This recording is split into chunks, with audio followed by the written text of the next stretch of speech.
hopefully we'll be able to recover the sensor package on this as well. Obviously, they have a pretty good feel because they know what the wind currents are. They're tracking all of this with some degree of sophistication, and we've got a lot of capability to do that, certainly. And we can recover this. And we may not be able to because of the weight that we're dealing with here. Yeah, I heard your last point there, and I want to say, as we're watching this exclusive coverage of this Chinese spy balloon going down there over Surfside Beach, South Carolina, if you could talk to us about what happened in terms of coordinating this to get to this point now, General Keane. Well, we've had all of our sensors watching this, for some time, and certainly our military capability that was going to be involved got alerted. People have been planning it likely for a couple of days. I'm assuming the president, made a decision within the last 24 hours to take this out. They probably presented him with a number of options of where the best place to do it. Certainly heading to the East Coast, which is considerably more populated than Montana was, it was probably ruled out that they would do anything over land. If they weren't willing to do it over Montana, they're certainly not going to do it on the East Coast of the United States or in transit to the East Coast. And they're taking advantage of, obviously, doing this safely in terms of civilians. And it's not a complicated operation, I don't believe, for the United States military to take a balloon moving at the speed it's moving at and bring it down. So the coordination to do that and the intelligence to bring all of that together is not a major problem for us at all.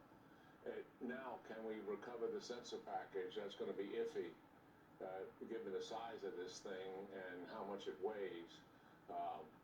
But nonetheless, we finally did what we should have done at the beginning. Remember, this was approaching the United States over water. It was approaching the Aleutian Islands over water. And we had plenty of opportunity to take it down then, and that's when it should have happened. We had to be tracking it from mainland China across the Pacific Ocean, and we had plenty of warning to put together an operation that we are conducting now on the East Coast that should have been done there. And by the way, we have alert aircraft in Alaska for the principal reason of a penetration coming largely from Russia. And that's why that aircraft are there. And they would have been able to respond to this when it approached the United States in the name of the Aleutian Islands. Now we're doing it on the back door.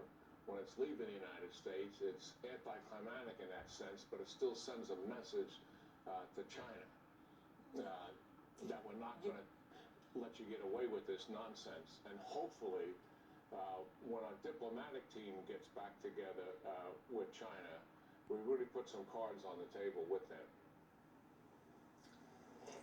You said that collecting the data from this balloon will be tricky, difficult. Why do you say that? Well, this is what's been described to us, this is a very heavy object that's heading towards the ocean.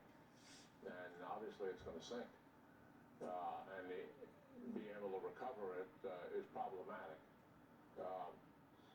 But the other point I'm trying to make is that we have got to look at how we're dealing with China short of conflict.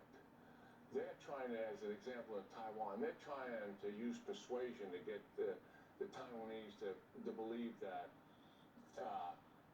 reunification is inevitable. They're using intimidation and coercion to get the Taiwanese to capitulate.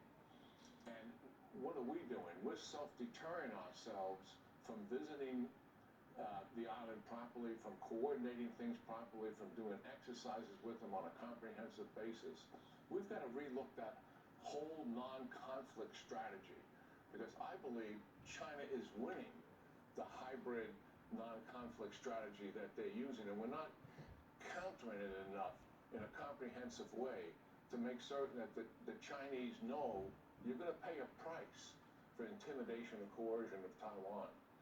And this is just another step in the right direction for China, that they were able to come over here and demonstrate to all of our allies and also our adversaries that they could actually fly a spy balloon across the entire swath of the United States and get away with it, and be able to Well, you collect raise as much data very as they wanted to. Absolutely, you raise very important, crucial questions, General Jack Keane. As always, the White House will have to answer many of those. And I believe, Mike Emanuel, you are going to be speaking with Lucas Tomlinson, who is live at the White House. Yeah, our fellows, we're looking at exclusive live images of the balloon coming down to the Earth after flying across the United States. Lucas Tomlinson is live at his perch on the White House North Lawn. Lucas, what's the latest from there?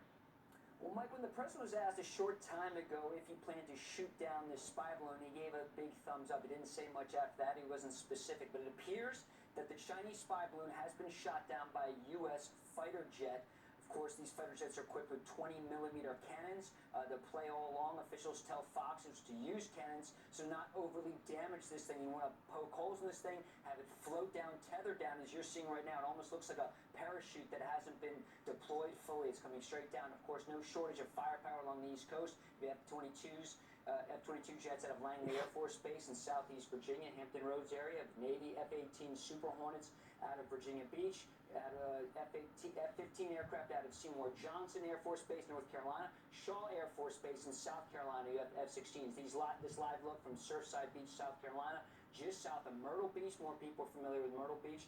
It does appear that this Chinese spy balloon has been shot down. We're seeing it tethering, the U.S. military waiting till it was safely off the east coast of the United States or the Atlantic Ocean. In terms of what the general was saying about exploiting some of this material, obviously sensitive Chinese spyware probably won't mix well with the salt water of the Atlantic Ocean. But there's no question, just from wanting to see how these things are designed, that's something the U.S. military will want to know. And as we heard from earlier from former Defense Secretary Chuck Hagel, the U.S. military, the Biden administration did not want this Chinese balloon floating all the way back to China. There would not be a mission accomplished moment for the United States. Folks at home, when we hear Lucas talk about different bases and that sort of thing, not only did he cover the Pentagon for a number of years for us, but Lucas is also a Naval Academy graduate, so it's hard to imagine having a better colleague on duty today as we do this breaking news coverage. Lucas, talk about the heartburn there at the White House as they've had this Chinese spy balloon flying over the continental United States in recent days. Well, that's right, Mike. We first saw this spy balloon over Montana, of course, home to Malmstrom Air Force Base, where you have a number of nuclear missiles. Minuteman III missiles. Of course, the Chinese are building their own missile silos back home. In fact, the Pentagon says the Chinese